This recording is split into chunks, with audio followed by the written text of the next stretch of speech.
Council in session.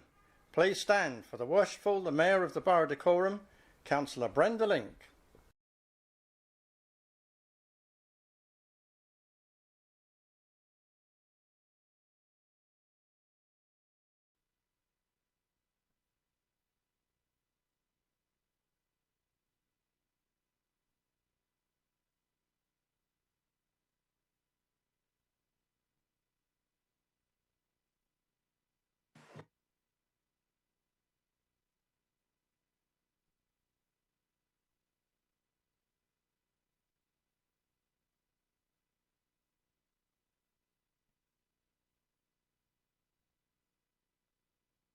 On.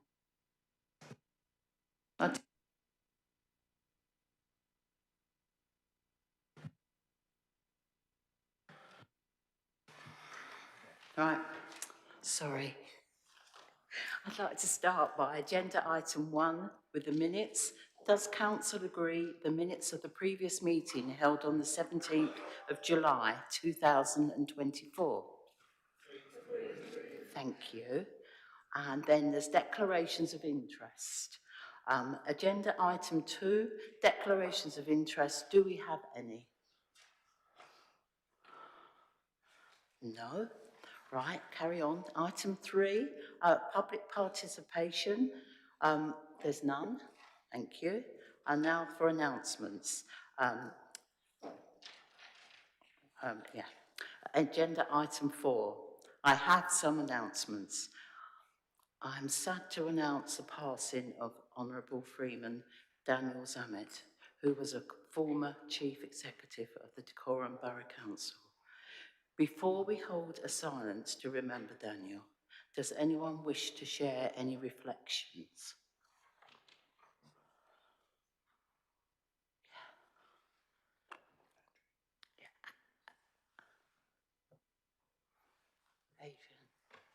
Adrian. Thank you, Mayor. I only met Daniel, I think twice, probably at the Mayor Makings, because our times didn't overlap. But I went to his funeral recently, and I was really struck by how overflowing the building was. It's got to be a mark of a life well lived if you can fill a church in 2024, and he did that. Well done. Thank you. Andrew? Thank you, Madam Mayor. Danny was appointed and took up the post of Chief Executive here in January 2004. He was the third of the 5 Chief Executives that I had in my time as leader. All left on good terms, I might like to add. Like all of those Chief Executives, Danny came in, wanted to mould the organisation, make some changes to the senior team, and tackle some of the challenges of the day. And some of those challenges back in 2004 are very familiar with the ones we face now. Struggling to recruit professional staff, trying to reduce our budget. And Danny had got all that onto a fairly even keel and got his feet under the desk. And of course, in December 2005, we had the Buncefield explosion, which changed the course of a lot of Pembroke's history, I think, and changed the course of Danny's time as our Chief Executive. But typical of Danny, whilst the flames were still burning and the smoke was still billowing over North Hertfordshire and North London, we sat in his office, emergency services dealing with the scenes of the day, and he and I discussed what this meant for Decorum and Hemel Hempstead in particular, and Maylands, our businesses, the thousands of jobs that are at stake. And we looked at the plan to rebuild and and you can look back and say just how successful that rebuilding of our economy and our business community was. And then, of course, we moved on to 2009, the banking crisis. The plans we had for the Waterhouse Square development ceased overnight as the company was owned 50% by a bank. And in the discussions that we had that followed that, he metaphorically laid the foundations for this building. And I was delighted, even after his retirement, he was able to join us in 2016 for the official opening. But apart from his professional work here, I got to know Danny very well. His children and my children were at the same primary school in Berkhamsted, despite us living in Hemel and him living in Pitstone, so that brought us together. Family was very important to Danny, and we often discussed the first 10 minutes of our one-to-ones were about what Amelia or Oliver or Ralph or Hayden were doing, and it was quite important to talk those things through. Following a period of ill health, Danny decided to take early retirement, but we still met up occasionally for lunch or coffee after that, and he kept himself active. And we continued to meet, discuss events, and look at the look back on our time. He often said to me, once said to me, I'm on a pension now. I said to him, no, don't give me that, Danny. I signed off on your pension form. I know what you're getting. And you can't claim to be that bad. But I'm struck when I was thinking back that when Danny took up the post, which was, or when he did his recruitment, the process was 2 days. You'd have enjoyed it, Claire, I'm sure. 30th of September and the 1st of October 2003. And on the first evening, it finished with a meal between the appointments committee and the candidates. And to enable everybody to talk to each other, every course, the members of the council and the committee moved around 2 seats. So you sat next to somebody else.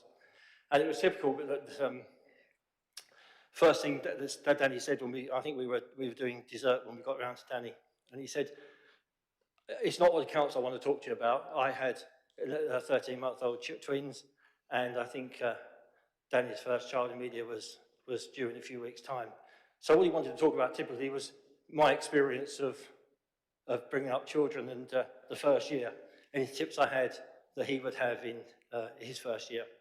And I know, reiterating just how important family was to Danny. In summary, Mayor, I don't reflect on Danny as our chief executive. I reflect upon him as a good friend, a kind and decent man who has gone too soon. Thank you. Thank you. Is there anyone else? I would like to say that he was always, sorry, Jan. Jan Madden. Thank you. I've also known Danny for quite some years, not quite as long as Andrew. But for me, the thing that I will always remember about him was his warmth and his humility and his quiet way of reminding you that he was in control of a situation. I'll never forget at a count, I'd been desperately waiting. I think it was one of my first ever elections, and I was desperately waiting. He was a tall man, most people are for me, and he's standing there with his clipboard and reading out the numbers to me. And I thought he got it wrong, and I went, that can't be right. And he just looked at me, and I knew that don't challenge Danny. He absolutely knew what he was doing. And like Andrew, I also was delighted to have been a friend, and I've seen him since he left. Brian Ayling and I are great friends, and Danny and Christine joined us once or twice for breakfast or coffee. And this gives me an opportunity, with Christine being here today, that I can apologise for not being at his funeral. I said wild horses wouldn't keep me away. Unfortunately, a hospital procedure did, so I'm really sorry. Thank you. Sally? Yes, thank you.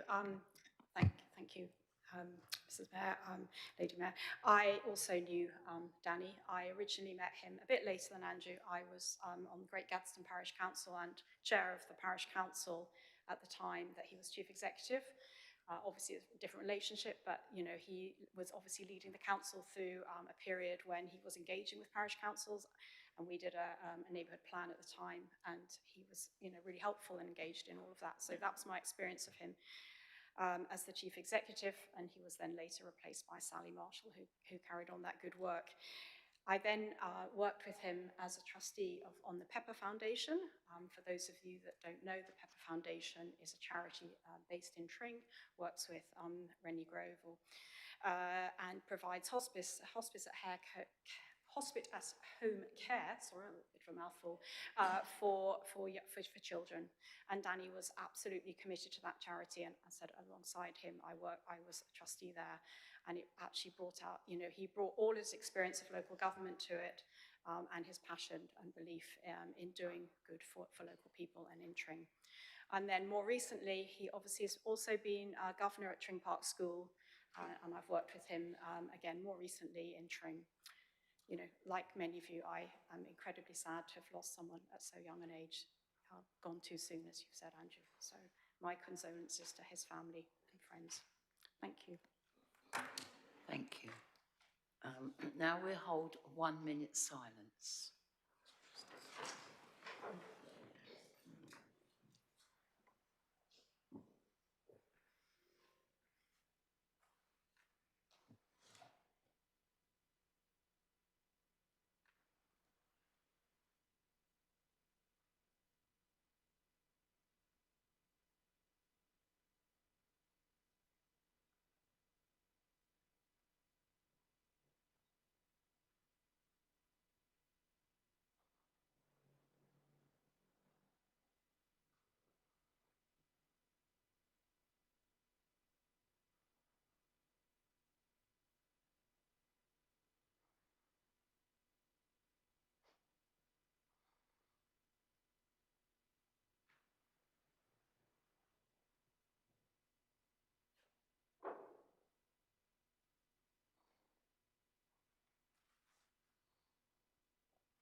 Thank you.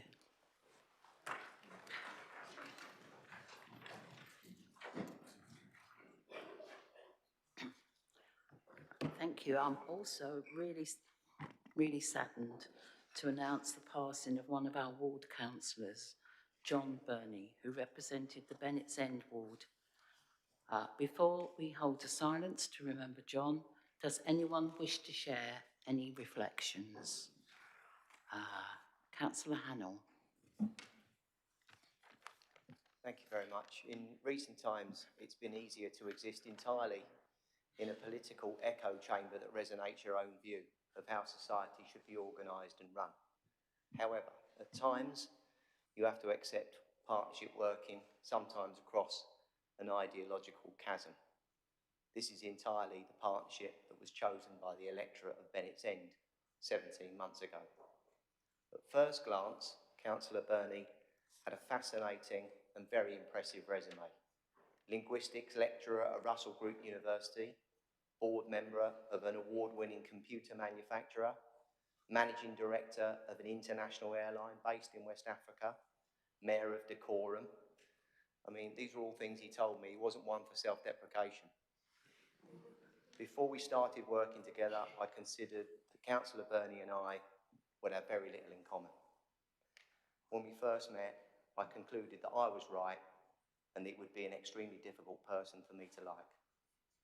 Then my wife pointed out that we had more in common than I thought, telling me that most of the time I was also someone that she found difficult to like.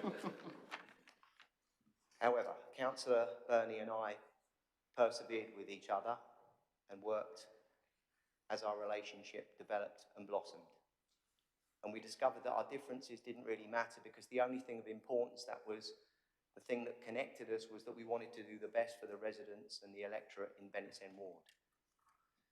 John, as everyone knows, was from a biker in Newcastle.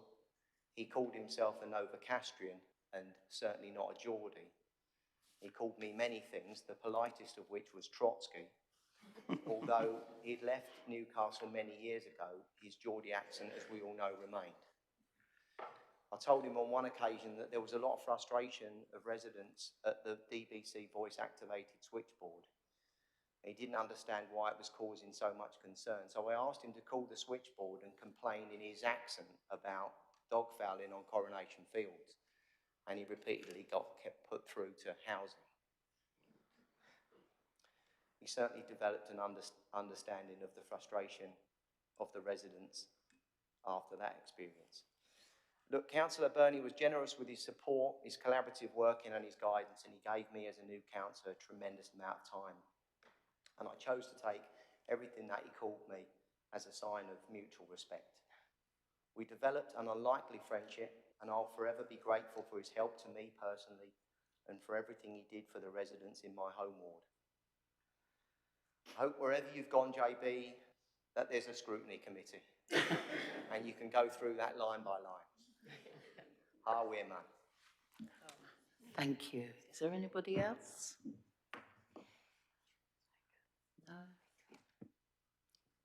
Oh, you've not come up. Oh, yes, you have.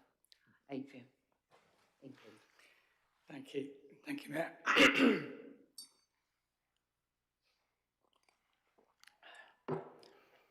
John Burney was a sitting councillor of Dacorum Borough when he passed away, and that's how we wanted it. I'm sure of that. He was quite a character, I think we can all agree, and the world is better on balance. Sometimes we might be aghast at some of the things, but it's good to have diversity and character, and he had lots of that. I remember my first cabinet meeting when I sat in the corner with John,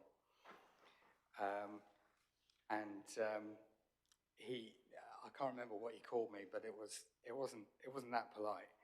I think at the time I must have seemed a bit younger than I might feel now, but he certainly made me feel sort of welcome. Throughout his time, it really struck me, and I'm sure all of us, how many questions John Burney asked in various forums around here. If you thought that no one was going to ask a question, you could be pretty sure that there was a light going to go on. And that's massive for this council, isn't it? So we all need to step up now. Well, I mean, you all need to step up for the time being.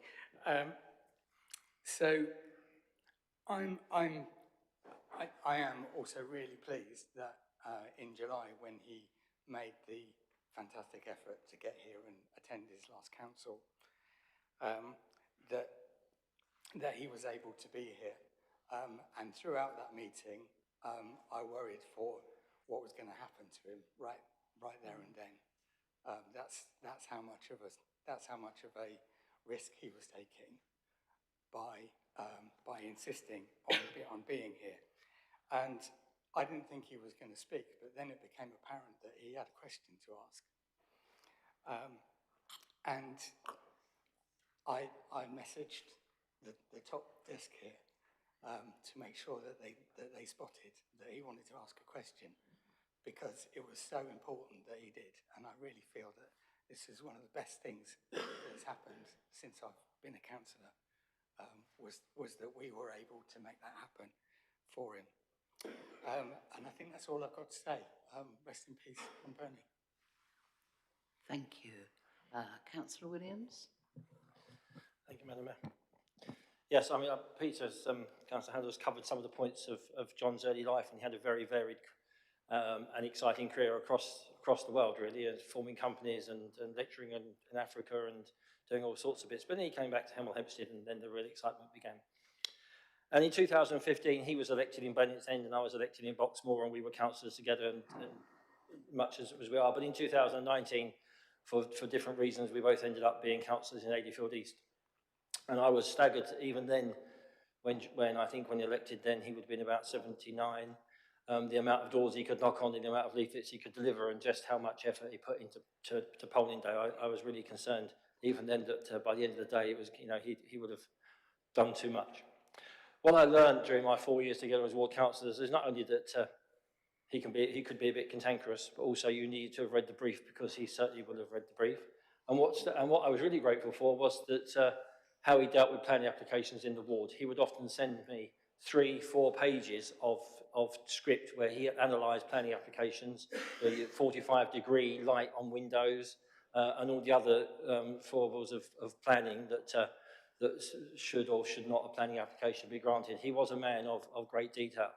And then in 2023, for various reasons, he secured, and I think it's a testament to the amount of work he put in again, he secured the very difficult challenge, which very few councillors, with the exception of Councillor Madden, have managed here for many years, to be elected as an independent.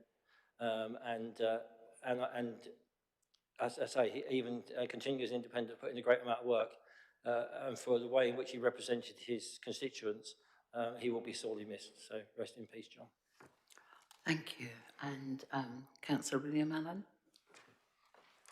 Thank you, Madam Mayor. I just feel it's fitting, as people may remember from my mayor-making speech, Councillor Birdie and I shared two gulfs in our life, not only political allegiance, but also different cricket clubs separated by Station Road in Boxmoor.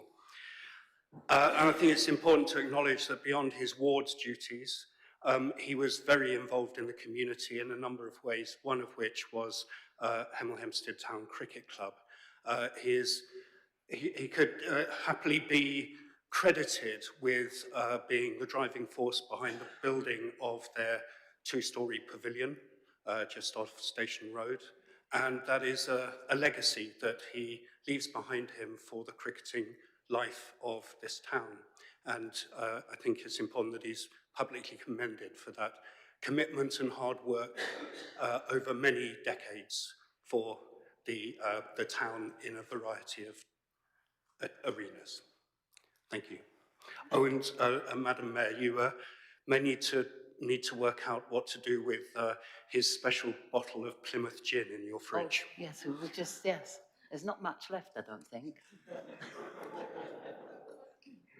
I'm sure someone will be delighted to drink it. Thank you. And now we'll hold a minute's silence.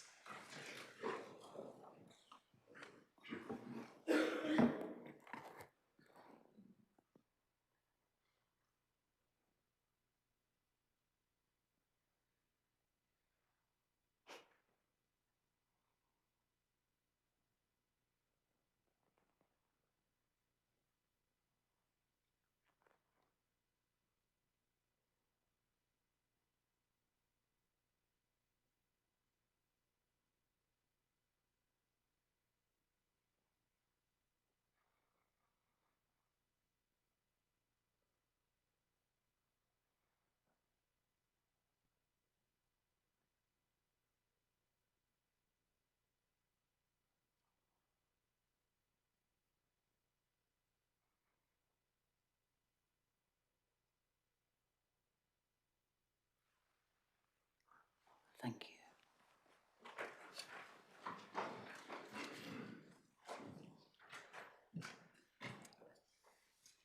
Right, thank you.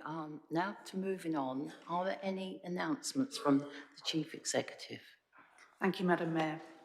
The Council has received notice of resignation from Councillor Sadie Hobson from the Hemel Hempstead Town Ward. The notice of vacancy will be published for both the Hemel Hempstead Town Ward and the Bennett's End Ward on the 2nd of October. Subject to receipt of the required signatures to hold a by-election, a provisional date of 21st of November has been set for the by-elections. Thank you, Madam Mayor. Thank you. Right. I now invite the group leaders to give any apologies for absence on behalf of their groups.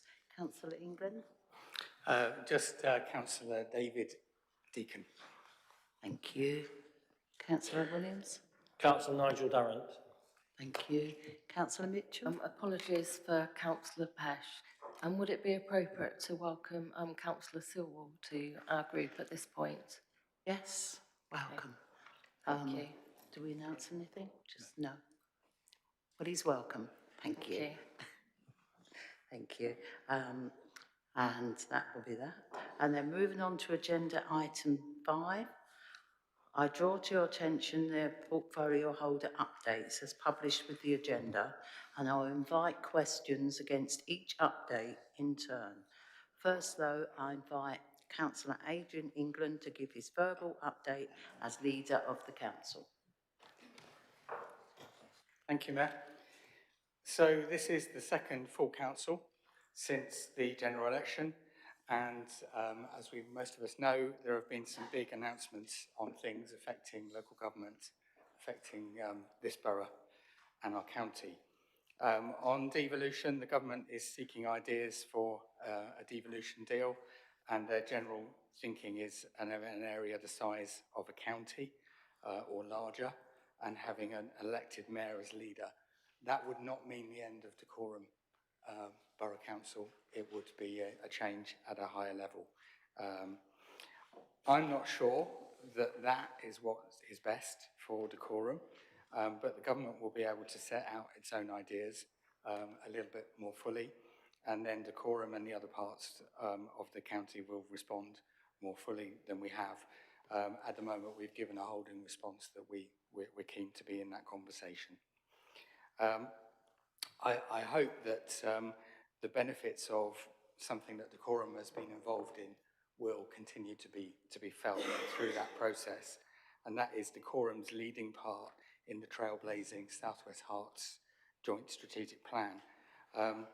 This is a highlight, and it is a unique feature of what's been going on recently, which my colleague Sharon Wilkie has been involved in, and which I think was originally begun by previous leaders of this council.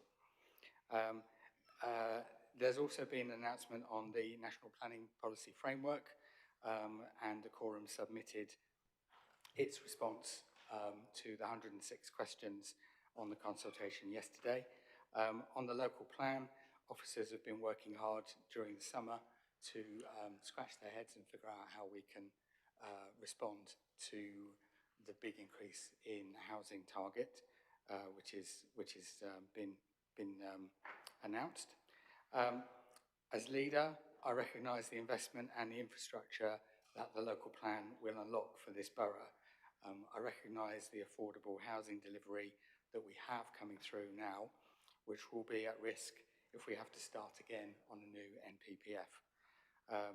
Doing a fresh search for suitable sites, and then lots of technical work to qualify them. So there is lots to talk about on that. And tomorrow morning, sharp and early, we have our first strategic business board kicking off. And obviously, as a borough, we recognise that business has a key role in fulfilling the council's high ambitions for the future of the local economy, and developing the economic well-being, which is essential underpinning of well-being. People need jobs, and they need money in their pockets. As part of council's ambition to forge closer relationships with our key businesses, we wanted to create this strategic business network, and we look forward to that meeting tomorrow, so that we can hear from business and they can help us to go forward. And then, of course, there's the corporate plan, which hopefully we'll manage to get through later on, which it gives everybody a sense of what we're trying to do going forwards. So thank you very much. Invite questions. Thank you. Councillor Doris? Thank you, Mayor. Would the Leader of the Council join with me in requesting that the information on the DBC website relating to the reporting of extreme antisocial behaviour at weekends when understandably the DBC offices are closed is reviewed to assist residents in directing their calls when urgent response is required, and that the emergency services are made aware of such procedures and protocols regarding customer-facing advice?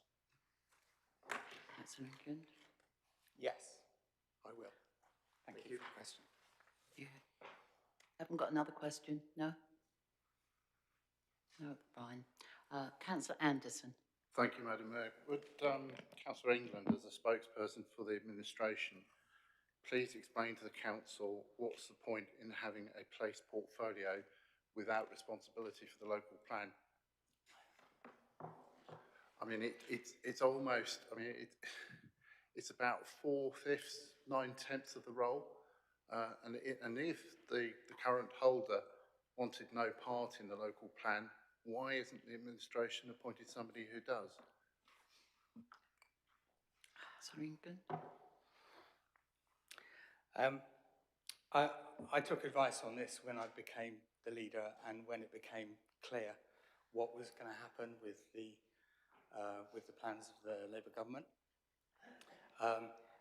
The advice I received is that it's quite common for a leader to take on the local plan, and that's what I'm going to do, because I think it's really important for this borough that there is leadership from the very top on this. I would also observe that councils very often have periods when they don't have a local plan, working its way through. But they still care about the place, they still care about the policies, they still care about literally the placemaking. And that's what Councillor Sharon Wilkie has been doing a fantastic job of doing. You may have noticed that there are things that go on in this borough which are not related to the local plan. And that's thanks to Sharon Wilkie. Thank you. Any second question? Councillor Anderson? Councillor Hobson. Thank you. I think I've just taken myself out I've changed my thing. Does the leader accept that as a direct result of his failure as deputy leader and leader of the council over the past 18 months to deal with allegations of bullying and harassment, including sexual harassment, and the failure to implement any safeguarding measures to protect members and officers, means that in all good conscience I can no longer remain a member of the Liberal Democrat group in decorum? And further, is he aware that I'm not alone in my concerns about this and other issues, and that a further 7 colleagues are also tonight leaving the Liberal Democrat councillor group to sit as independent councillors, these being Councillor Barry Mears, Councillor Capozzi, Councillor Cox, Councillor Pringle, Councillor Santa Maria, Councillor Weston and Councillor Wilkie.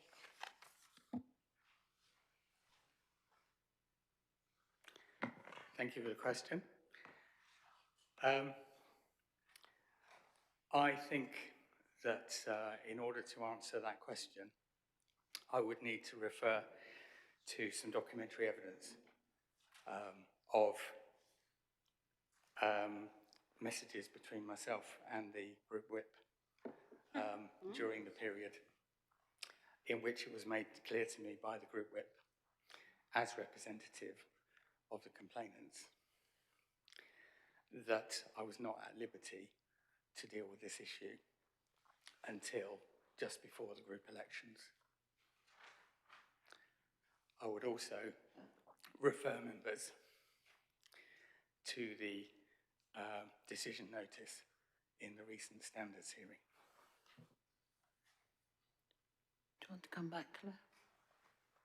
I mean, the only really thing to say that doesn't really answer my question, or it didn't hear my question, and so I recognise that that there isn't really any point asking a question about did the leader actually hear what I said. So I don't need to say any more. Thank you. Thank you. Madam Mayor. And I'm sorry to do this on your watch. Councillor Pringle. Does the leader agree that as group whip, I disclosed the nature of allegations in November 2023, and he was aware that formal complaints had been laid in April and refused to engage in any safeguarding whatsoever?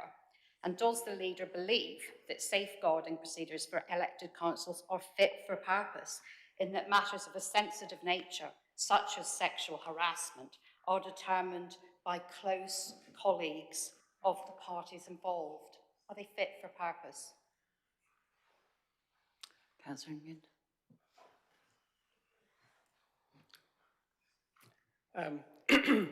I believe that our constitution is fit for purpose. I believe that the safeguarding of colleagues in the Lib Dem group is very important. I believe that our standing orders make clear that there is a role for all the group officers in safeguarding, including the whip. I believe that in November, the circumstances were insufficiently particularised. And as I mentioned previously, I have documentary evidence which shows that the group whip, yourself, was in agreement that we should leave this until May on the basis that the group leader would step down.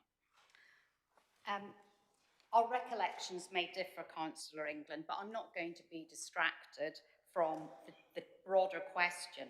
Does the leader believe that in cases of sexual harassment and bullying of women, that it is important that we defer to the expertise and knowledge of independent experts, such as that commissioned by this council, which you read before reading a statement to our group that Councillor England had never had any difficulties with women, which you knew to be untrue. And you read that statement to our group, knowing that this finding had been made. Point of order. And do you agree that for the purposes of impartiality and fairness, that we need Point of order. Oh, sorry. Sorry, this isn't really... Yeah, thank you. Councillor Madden. Thank you. I'd just like to ask Councillor England how he's going to find time to be the leader of the council, the portfolio holder for people and transformation, and to cover 80 to 90% of the portfolio holder for place, as he's now taken over the local plan as well, and also whether he's going to be taking the money for all of those jobs. Thank you.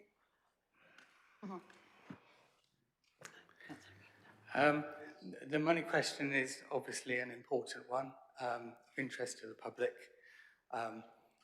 I would have thought that Councillor Madden would be aware that only one special responsibility allowance is... Well, it's only one is allowed to be claimed. In relation to the first part of the question, quite clearly, I will be thinking about a cabinet reshuffle in the morning. Chair, I think we need to adjourn the proceedings because the and they can't give updates to the areas. Right. We're going to have 10 minutes recess because the portfolio holders have resigned, and not all of them. 10-minute recess for them to talk? Yeah, if we could talk to the leader. Yeah. Thank you.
Right, we are going now to adjourn the meeting, but only business we are going to conduct this evening is agenda item 11, as we have some changes to the committee and the council dates.